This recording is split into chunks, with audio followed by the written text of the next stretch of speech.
of eating sausages.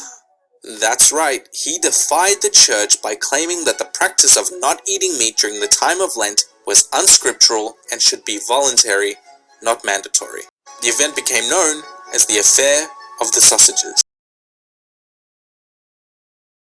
We want to be a single people of brothers, never to part in danger nor distress. We want to be free as our fathers were, and rather die than live in slavery. We want to trust in the one highest God and never be afraid of human power.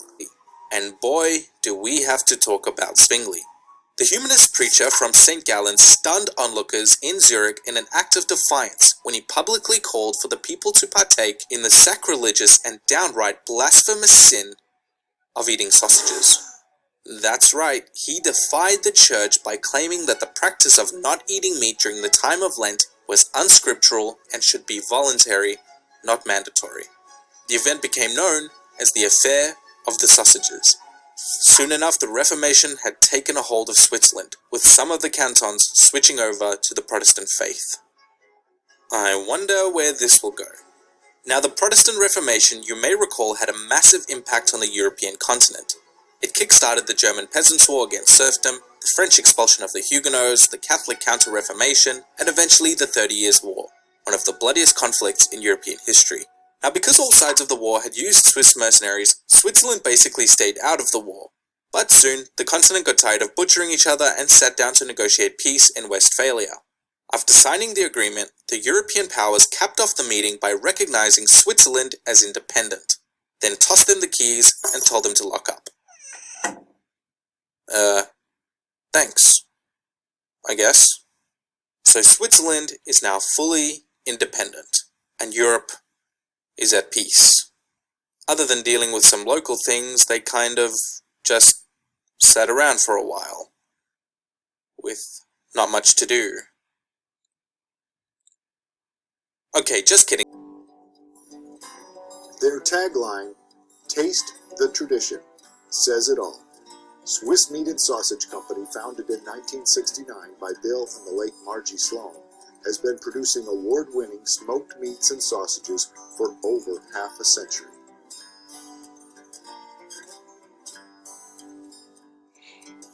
Located in the small rural village of Swiss, Missouri, customers come from miles around, and they all agree the picturesque views on Highway 19 to Swiss is well worth the drive. The store is full of meat products, all produced in-house. It is like no other. Step inside and you immediately get drawn to the Brat Sample Bar, where you get the chance to taste mouth-watering samples of some of their award-winning brats, bacons, and more. Browse the display cases loaded with their smoked hams, smoked chickens, pit-smoked pulled pork, smoked loin chops, and more. 9 different bratwursts here you can sample, and some bacon. The bratwursts I start with the mildest brat, then I work to some very unique ones.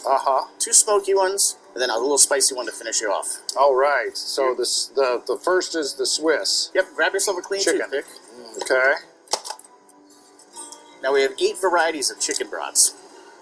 They're 100% white meat chicken, very, very lean, great in salads and pasta dishes. This one is our original recipe, Swiss brand spice. We also make a barbecue, tomato basil mozzarella, lemon pepper, bacon ranch, apple cinnamon, sriracha, and chipotle and lime. And that's just the chickens. That's just the chicken. We have over 70 varieties of brats here. Wonderful. And they're going to get better and better as we go up the list here. Okay. If all the in-store sampling makes you yearn for more, just step over to the deli counter, where you can order the plate lunch special of the day, a scrumptious bowl of homemade soup, or maybe a pulled pork or beef brisket sandwich, along with a number of fabulous sides and dessert dishes. We're back in the historic, the antique shop of Swiss meats, but this is what's new. This is what's new. In the past 5 years, our private label business has grown tremendously. What that is someone who raises their own livestock, either brings their livestock into us live, or they can bring in some meat that they've had slaughtered somewhere else, and we'll make value-added products out of it, or we'll just cut it up and put it into cuts. Some of the stuff we have here, some of the gets into just the big primal cuts, like this beef strip here, and that can be taken to restaurants. This goes to a restaurant, probably. And what they'll do is they'll cut their steaks they need out of it and just put them sell them right there in the restaurant. Is this a primary? That's what you would call a primal. Look at that baby. This is a primal to strip. This would be like your Kansas City strip or your New York strip, what you would get in the restaurant. And we do a lot of this, and then also the trimmings will get ground into ground beef, and that's where they get their hamburgers and stuff at the restaurants. Now, these, when you call value added, and the farmers are putting value in it, because you've got specific farmers that are doing purely grass-fed, certain breeds, no antibiotics, no hormones added, stuff like that. But also value added means when we do something to add value to the meat, instead of just having your fresh meat like your strip or your package of pork chops, we'll put some seasoning with it and make like a kielbasa, or we'll make some different kinds of snack sticks. We make several different varieties of snack sticks. And also we can make a lot of different kinds of sausage.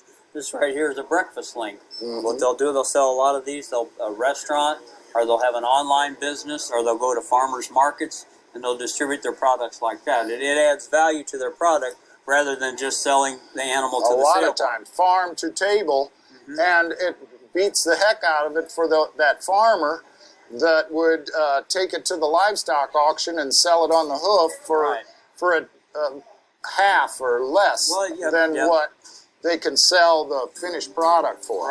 You'll also find locally made jams, relishes, barbecue sauces, and spices, all of which are artfully displayed in their antique sausage kitchen.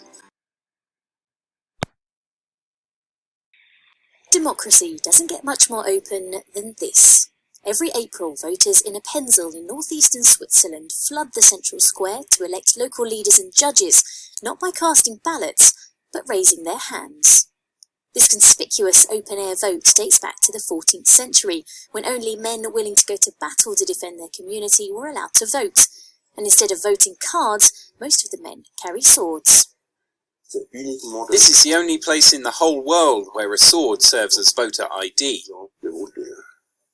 Women don't carry swords, but they do have yellow voting cards, and have only been allowed to vote in Appenzell's local elections since 1991. Some old men maybe still really are not that happy, but the younger generations have already changed and are happy to have the women along. Almost 4,000 people gather for more than 3 hours, choosing leaders in this very open fashion. But for some, the lack of privacy is a cause for concern. Voting by a show of hands means people can know who you voted for, who can influence you, who can buy you off. This goes totally against the modern concept of voting, where each person decides in his soul and conscience who is the best person for the community. It's not always easy to gauge which way a vote falls, in which case all voters file out of one of two exits to show which candidate they favour, proving that when it comes to democracy in this corner of Switzerland, there's no sitting on the fence.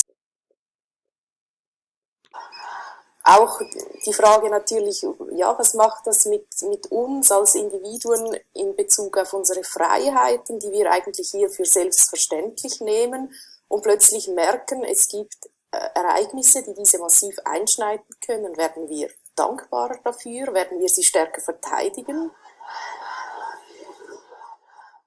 Ja, man kann beschränkt natürlich einen Vergleich ziehen eben zu dieser Situation nach dem Ersten Weltkrieg, nach der spanischen Grippe. Da war wirklich eine Umbruchsstimmung im Land. Es gab den Generalstreik, ein Wahnsinnsereignis für die Schweiz. Dieser wurde dann vom Militär unterbrochen.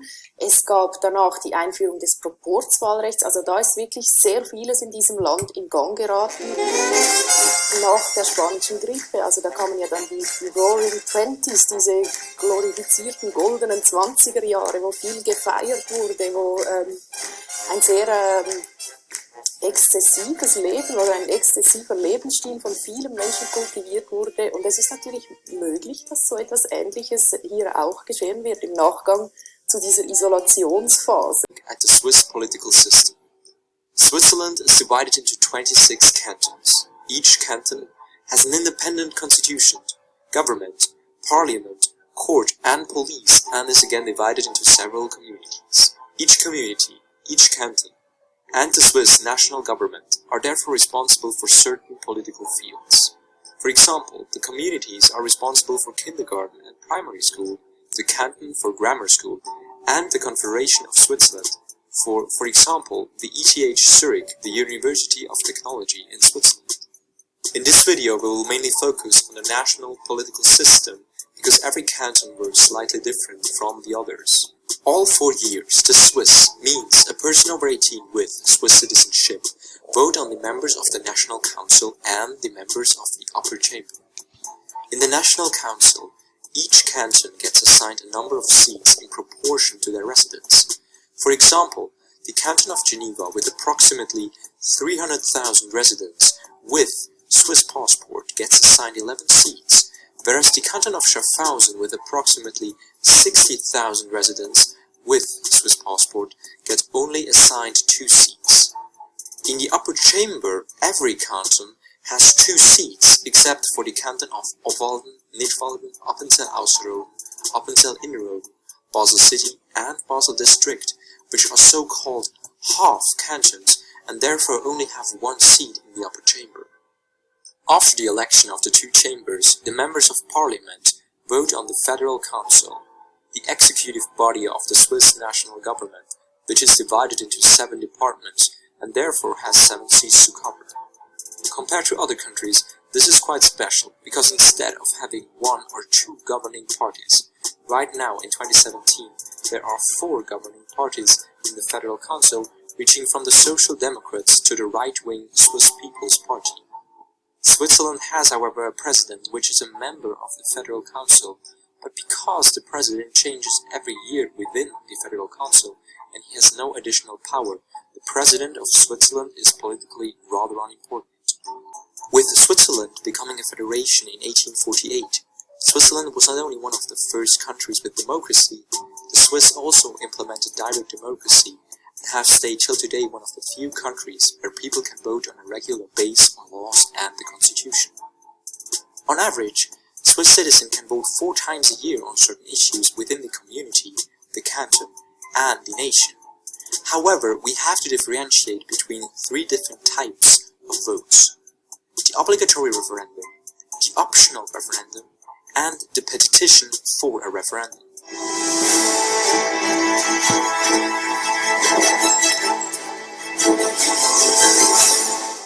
An obligatory referendum has to take place when the 2 national chambers have agreed to change the constitution.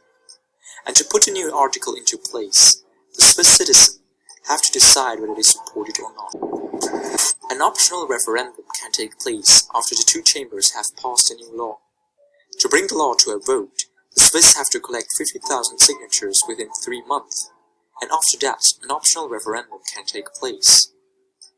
An example is the Energy Bill, which was accepted on the 21st May of 2017. The third option is called the petition for a referendum, and makes it possible for the Swiss to change the constitution without the parliament. To bring it to a vote, they have to collect 100,000 signatures within 18 months. An example would be the initiative for the unconditional basic income, which was rejected on June 5th, 2016. Direct democracy is not always easy, especially because certain petitions for a referendum are incompatible with the existing constitution and have therefore caused big discussions within the country in the past. It is, however, a further development of democracy, and the Swiss consider direct democracy very valuable. They may not look like it, but these cows are part of a political movement. Why? Because on Sunday, the whole of Switzerland votes on whether to subsidise farmers who allow their cows to grow horns. Armand Capol is the cattle herder behind the yes vote. Dass man die Würde des Tieres respektiert, die uns ernährt, oder? Many farmers have their cows' horns removed, saying it prevents the animals from injuring each other. But through videos highlighting the many different skills offered by cows with horns, Armand spent years gathering the 100,000 signatures needed to force the government to hold a referendum. His wife Claudia says her husband did it for the cows. Mein Mann, der Armin, ist eigentlich noch der grössere Idealist als ich. 100.000 Unterschriften, das ist ja wahnsinnig, bis man das zusammen hat. Critics say that giving farmers state compensation for letting cows and goats keep their horns would cost the public purse too much. The Horned Cow Initiative goes to the heart of what defines Swiss identity, and the vote is currently too close to call.